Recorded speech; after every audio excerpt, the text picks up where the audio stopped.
gorgeous alien widow next door whispered her secret and made me an irresistible offer. Jake Miller had always thought his neighbor was strange, but beautiful. Amanda Wilson kept to herself in the house next door for 3 years now since moving to the quiet street in Denver, Colorado. Her skin had a slight blue tint that most humans dismissed as a medical condition, and her eyes were larger than normal with silver flecks that seemed to glow in certain light. She moved with unusual grace, like gravity affected her differently than everyone else one evening. Jake was fixing his fence when he heard soft crying from her backyard. He climbed onto his deck and saw Amanda sitting alone under her apple tree with tears streaming down her face. "Are you okay, Amanda?" he called out gently. She looked up startled and quickly wiped her eyes. "Oh, Jake, I did not know you were there. You seem upset.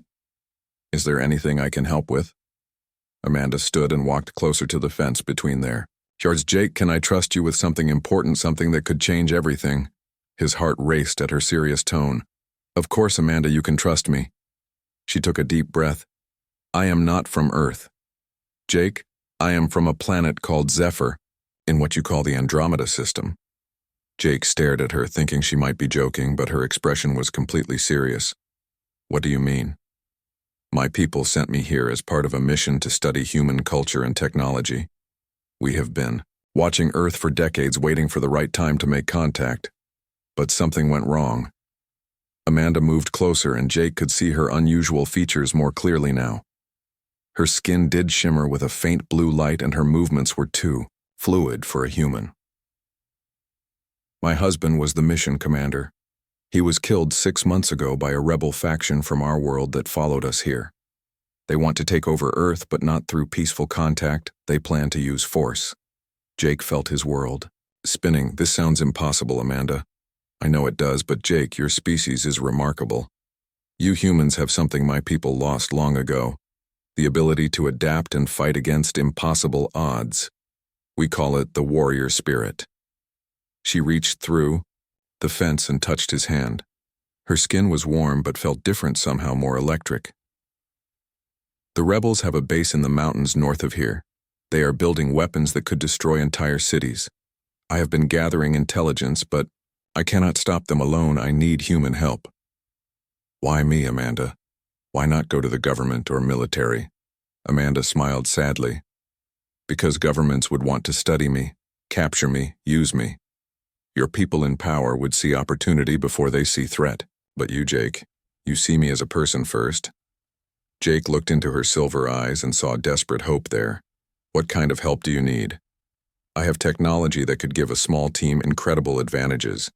My people are strong, but humans are clever and unpredictable.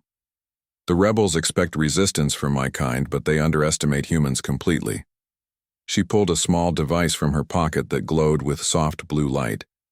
"This contains data about their base, their weapons, their plans, but more than that, it contains genetic enhancement technology that could make a human temporarily stronger, faster, smarter.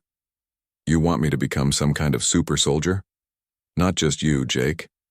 I need a small team of humans, people who can think outside normal patterns.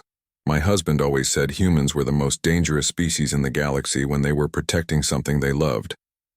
Jake felt fear and excitement fighting in his chest. What would happen to us after the enhancement? The carousel. Changes would fade after a few days, but during that time you would be capable of things that would seem impossible. You could move like my people, think like my people, but with human creativity and determination. Amanda stepped back and her form shimmered slightly. Like looking at her through water, Jake realized he was seeing her true appearance for the first time. She was even more beautiful, but definitely not human. If we succeed, Jake, Earth remains free. My people will make proper contact. Through peaceful means, we will share technology, medicine, knowledge that could advance your civilization by centuries. And if we fail, then Earth becomes a colony under brutal rulers who see humans as nothing more than useful animals. Your species loses its freedom forever." Jake thought about his sister in California, his parents in Texas, all the people who had no idea their world was about to change. How much time do we have? 3 days. The rebels planned to strike major cities simultaneously, to show their power and break human resistance before it can organize. What kind of team do you need? Amanda smiled, and for the first time since he met her, she looked hopeful. People like you. Jake, people who care more about doing what is right than following rules. A mechanic may be someone who understands how things work. A nurse or doctor, someone who can think under pressure. Maybe a teacher, someone who can adapt and learn quickly. I know some people who might help, Jake said, thinking of his friend Lisa, who ran an auto shop, and his neighbor Kate, who worked at the hospital. But Amanda, this is insane. Yes, it is, she agreed.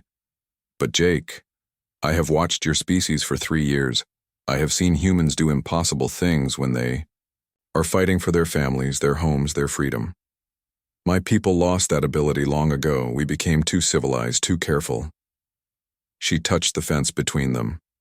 The rebels think they know what they are facing. They expect human governments to panic and surrender.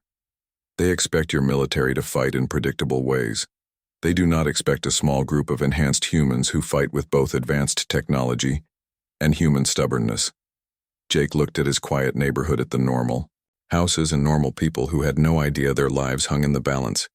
When do we start? Tonight, Jake, I will show you everything. The base layout, the weapons, the enhancement process. Then tomorrow, we gather your team. Amanda.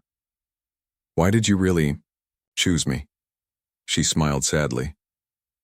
Because in 3 years of watching humans, you are the first one who asked if I was okay instead of what was wrong with me. Because you see people, not problems. Because my husband would have liked you. Jake nodded slowly, feeling the weight of responsibility settling on his shoulders. Okay, Amanda, let us save the world. As the sun set behind the mountains, Amanda began to glow more brightly, her true alien nature becoming impossible to hide. But Jake was not afraid. Anymore, he was angry. These rebels had killed her husband, threatened his planet, hurt someone he was starting to care about very much. One more thing. Jake, Amanda said softly. If we do this, if we save Earth, I will have to leave. I cannot stay here. After my people make contact, then we better make sure these 3 days count. Jake replied. Amanda smiled, and Jake saw something in her alien eyes that looked very much like human determination mixed with hope. The battle for Earth was about to begin.